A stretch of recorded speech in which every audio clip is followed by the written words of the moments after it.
Bom dia, boa tarde, boa noite. Eu sou o professor Valfran. Estou aqui para trabalhar um assunto de suma relevância para aquele dezinho vir na prova. Um assunto que você pode estudar também para o Enem e também para o concurso público. Quem sabe é você. Então, pessoal, antes de começar esse assunto show, não se esquece de se inscrever lá naquele botãozinho vermelho.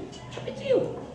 Se inscreve, curte, comenta e compartilha. E ative o sininho de notificação, pessoal. E para não perder no canal, é show. Quanto mais vocês têm notificações, mais visibilidade nosso amigo aqui vai ter.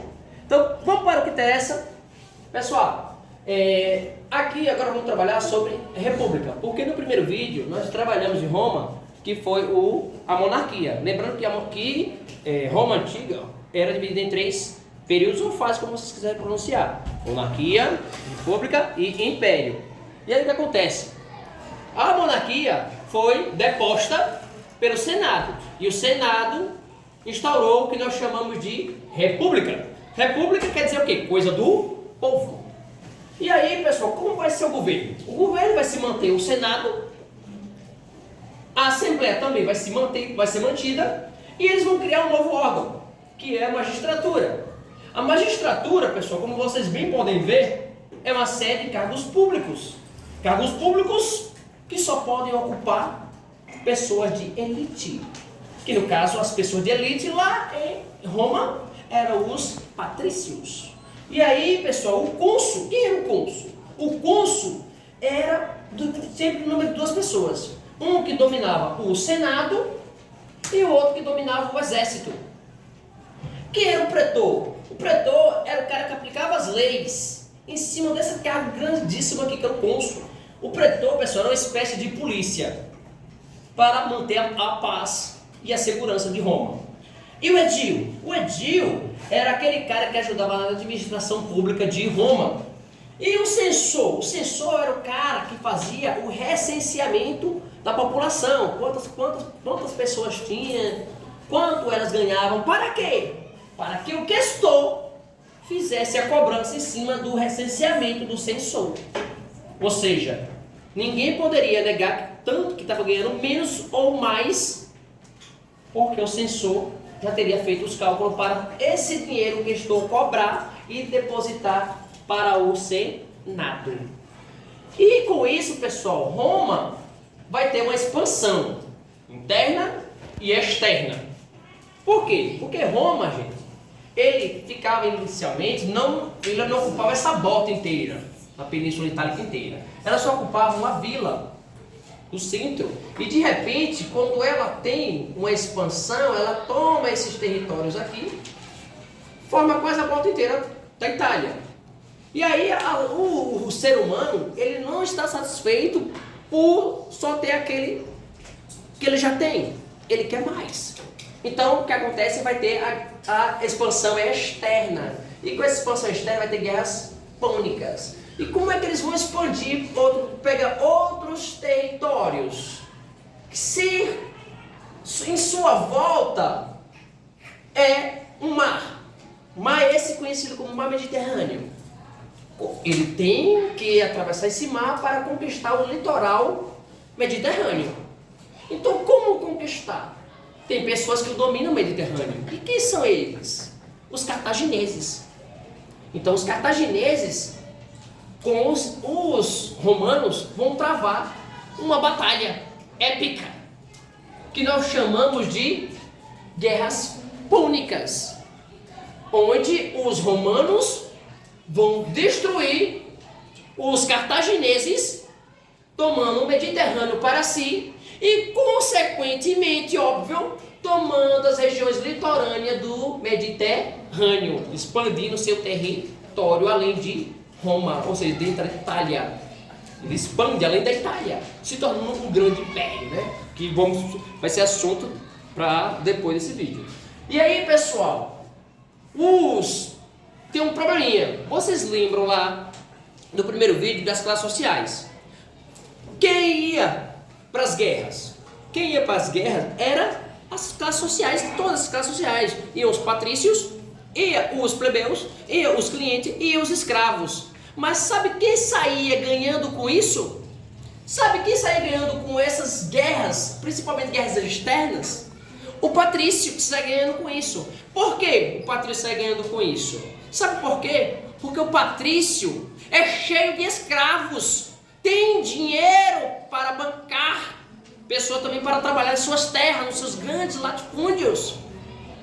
E o plebeu? O plebeu só tem um pedaço de terra. Deixa esse pedaço de terra para poder guerrear junto de Roma e junto dos patrícios. E quando conquista esses territórios, quem é que fica com as terras? Os patrícios.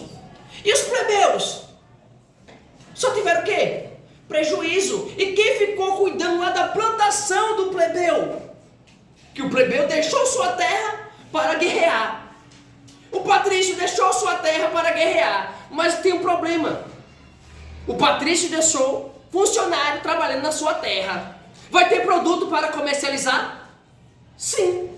Ou seja, vai ter a valorização do produto do patrício e a desvalorização do produto do plebeu.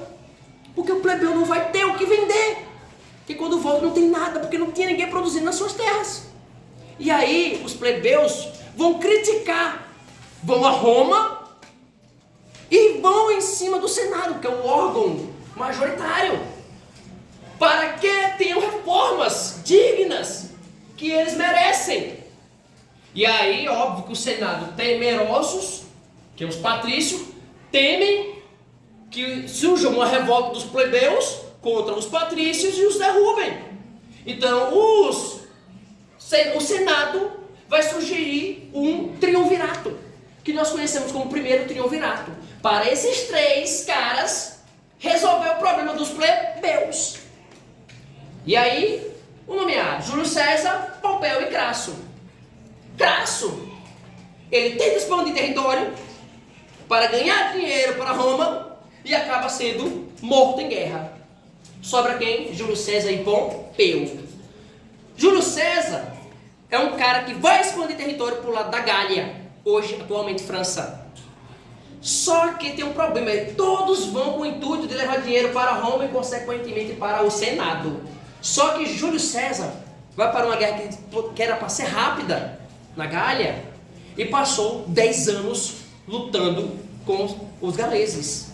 E aí, pessoal, Pompeu escreve uma carta para o Senado convencer que Júlio César, Pompeu, se dirige ao Senado e Pompeu diz que Júlio César é um traíra. Em vez de ele trazer dinheiro e riqueza para Roma, ele está gastando e perdendo tempo. Ou seja, Júlio César é um traidor de Roma.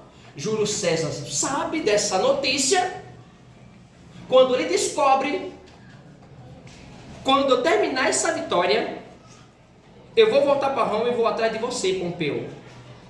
Júlio César sai triunfal, derrota os galeses, volta para Roma e Pompeu, sabe o que acontece? Pompeu foge. Júlio César tem uma caçada brutal em Pompeu.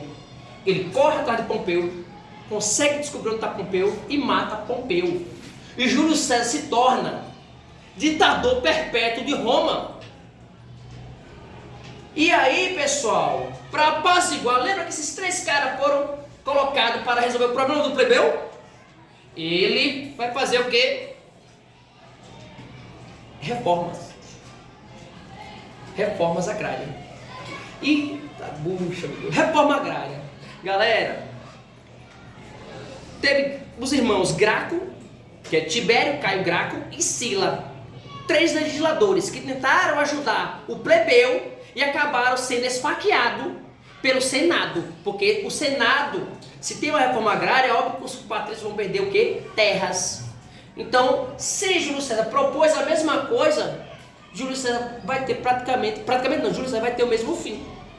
E aí é que está aquela frase: Júlio César vai fazer reforma em prol da população, e aí os patrícios sabem que vai perder terra com reforma agrária. Então Júlio César, pessoal, vai ser pego em uma emboscada pelo Senado, ou seja, os patrícios, e vai ser esfaqueado Não é à toa que tem uma frase que quando mesmo está morrendo, ele diz: até tu, Brutus.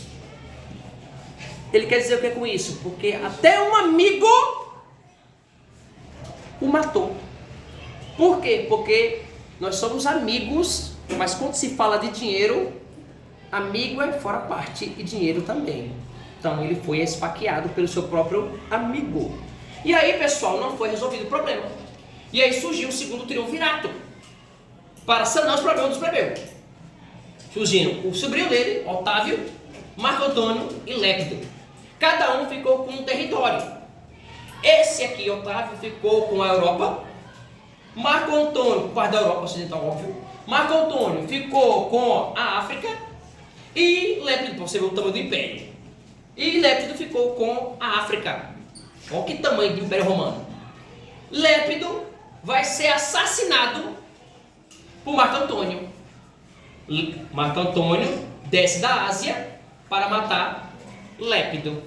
E aí tem aquele probleminha que Marco Antônio se envolve com Cleópatra. Ô danadinha. Se envolve com Cleópatra. E aí o que acontece, pessoal? Otávio Augusto diz que eles são traíra. Porque ele não está mandando mais grão e dinheiro para Roma. Então, consequentemente, esse cara é um traíra. Otávio Augusto vai se deslocar da Europa e ir atrás de Marco Antônio. E aí é a parte onde Marco Antônio se suicida e Cleópatra também. Que vocês veem aí, Cleópatra se suicida até com uma picada de cobra. É isso? E, consequentemente, Otávio viu que pós derrota de todos, no primeiro triunvirato também, ele viu que Júlio César, seu tio, fez reformas em prol da população e se ferrou na mão do Senado. Acabou sendo morto. Então ele vai fazer diferente do seu tio. Ele vai diminuir os poderes do Senado e vai implantar o que nós chamamos de império, dando um golpe na república, implantando um império, que vai ser vídeo para a próxima pauta, ok?